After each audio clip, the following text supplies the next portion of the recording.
8-scale sprint car, part 5. Well, I decided to go with stainless steel for the Nerf bars.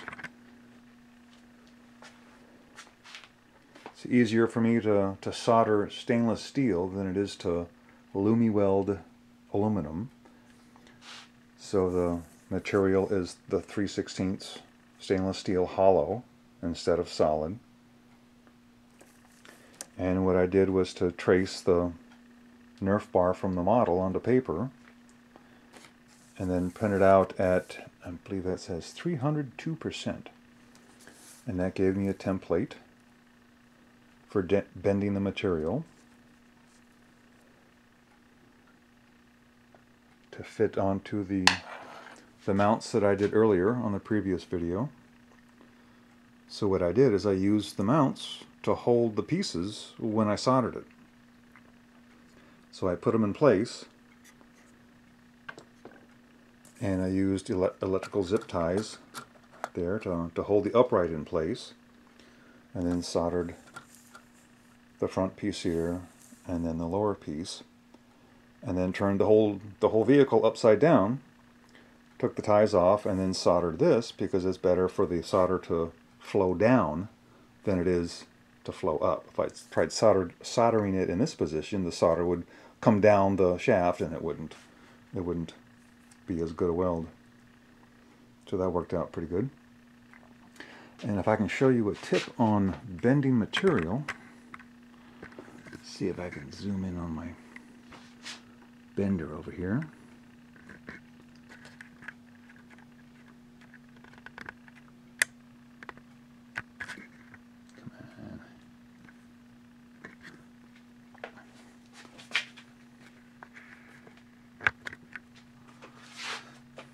One thing you want to do is to hold your material so it can't be pulled through your bender. If this material here is allowed to be pulled through as you're bending, then you're going to get a kink, like that upper bend there. I also like to lubricate the slide point here where it's going to bend it. Even though these are going to roll, I still like to lubricate it just for added assurance. So let's go ahead and give it a bend here.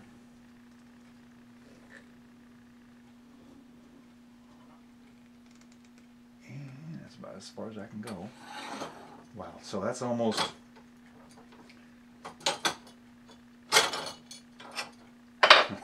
that may have been a little too far. I'm never going to...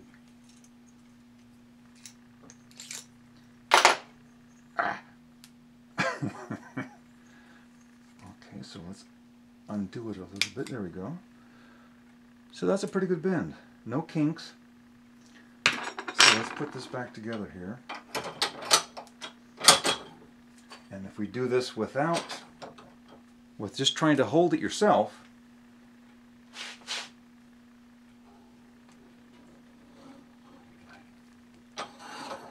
okay, well, actually, that turned out pretty good too. I guess this is just a better bender than I thought. That turned out good too.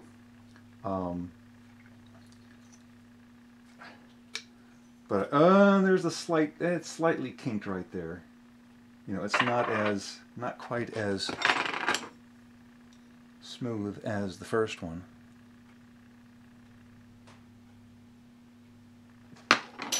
And if you're using the really thin stuff, the brass, you know, this, like, I don't know, what's this, 32nd of an inch thickness, it's really tough to get that to bend evenly and get a good bend. They say you can fill it full of sand and then that'll help, but I think you're really better off getting the next size smaller brass tubing and putting it inside and then bending it. I really think the extra weight is worth the extra strength that you're going to get when you bend that. And then here's a bender you can get, you know, at Hobby Shop. 20 bucks for this thing. It's a rigid bender. That's a 3/8 inch pipe in there, and this bend right here should allow it or prevent it from being pulled through. I also like to lubricate this point here with shock oil, what have you.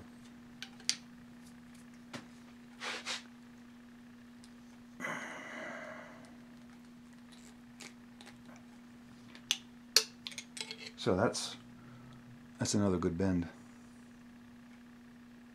Okay.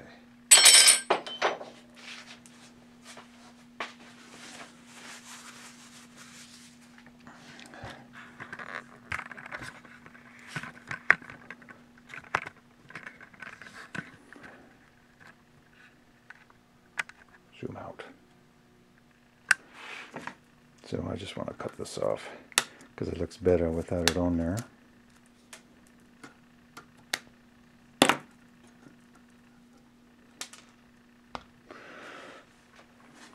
So I've got wheels and tires. Pick those up at a local hobby shop. The wheels are RPM revolver chrome wheels, same size wheels, front and rear. The front tires are HPI 4451 truck V-groove. I know they're bigger than they should be for a sprint car, but until I can find something better, I'm going to stick with these. And then the rear tires are Proline Roadhog 2. And those look good.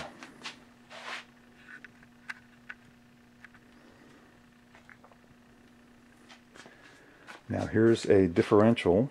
I believe I got that from a Kyosho gas beetle, monster beetle. I've had this so long in my parts box, I forget. But a differential that I want to configure inside here. And what I want to use for axles, if you look at the nut, the brass nut there, that's from a Tamiya Clodbuster.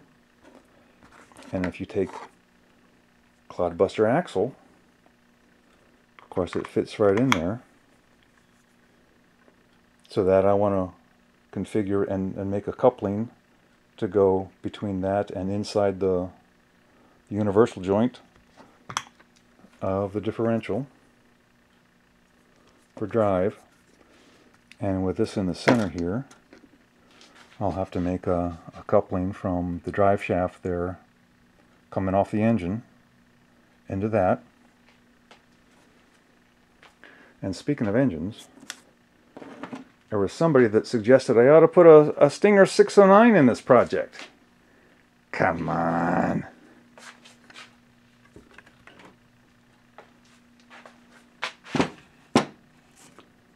Here's a 609 that's almost as long as this entire project. Good grief, you guys, give me a break. There's no room for water tanks, okay? So I just can't. I can't do that.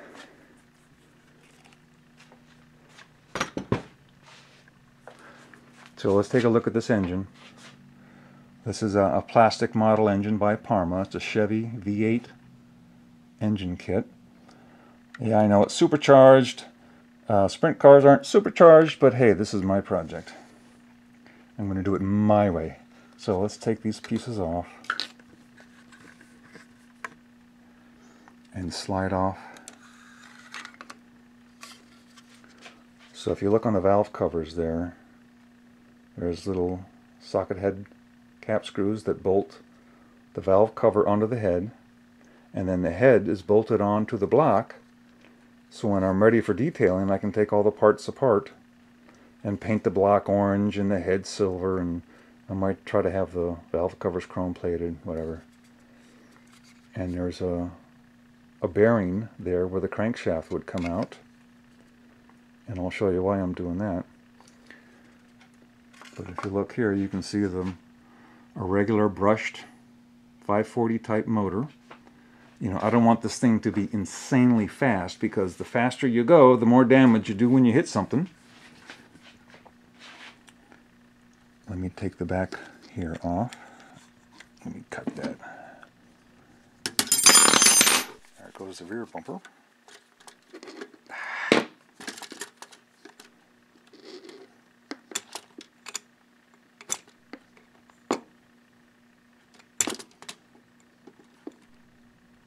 There we go.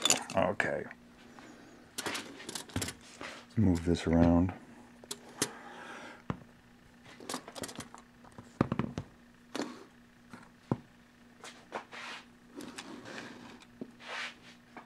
So I've got a little gearbox. Let's just go ahead and pick this up.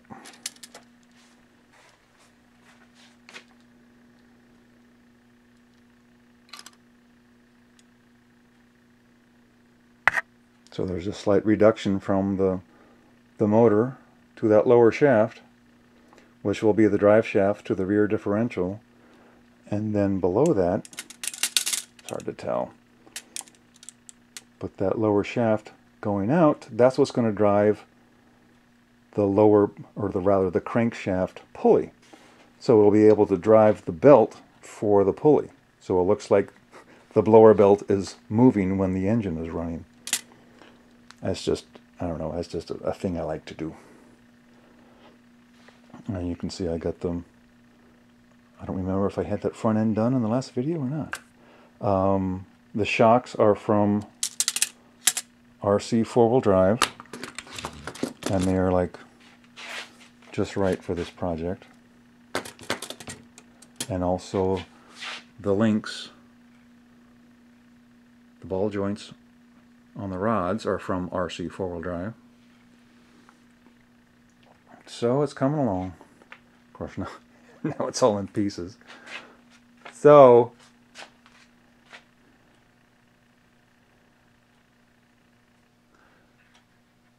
to be continued.